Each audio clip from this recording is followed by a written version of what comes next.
the issue came up here, our distinguished sister was not even speaking from her seat. And that was when we tried to call her to order. I think part of the problem is when people come from courts, court-declared senators, they miss the orientation. The management of the National Assembly is hereby ordered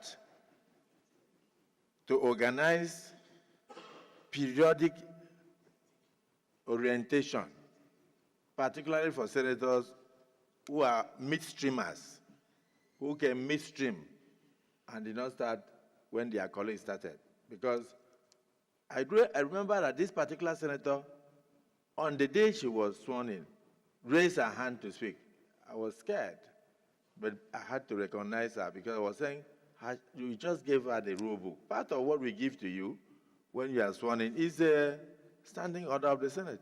So I said, has she even opened the rule book to know what she's going to say? But she made the contribution on that day. I think 2 days later, she brought a motion.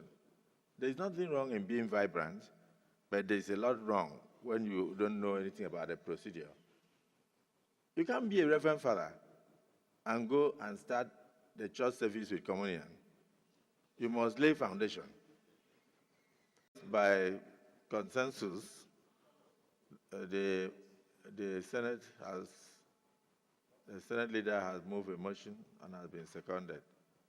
Those in support that the disorderly conduct of our colleague, distinguished Senator Natasha we referred to the Senate Committee on Ethics and Privileges for necessary further action. Say aye. Aye. Those against say nay. The ayes have it. So the matter is hereby referred to the Committee on Ethics and Privileges and Committee on Conduct, Code of Conduct, Ethics and of course, and Public Petitions.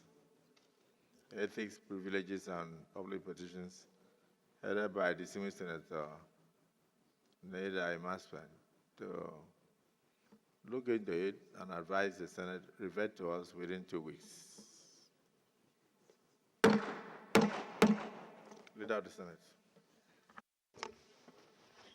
Well, Mr. President and very distinguished colleagues, Simi Ulabalu about one of our colleagues, Senator Natasha Akpoti Uduaghan, being asked to move to another seat is nothing that has to do with gender, is nothing that has to do with hatred, is nothing that has to do with any form of malice. For the record, let me say again, distinguished Senator Adamu Alero, who had been governor for 8 years, who had been honorable minister, and who is one of the most ranking senators in this Senate today, was asked to move his seat. And he didn't make any issue out of it. We had a reason to change the seat of His Excellency Distinguished Senator Aminu Waziri Tambuwa.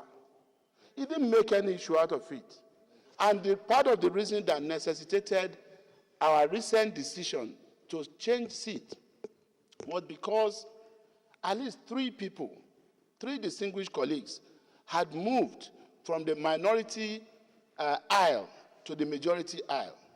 First was distinguished Senator Ifeanyi Uba of blessed memory. And then Senator Ezenwa Francis Oyewuchi moved. And then lately, distinguished Senator Ned Nwoko moved.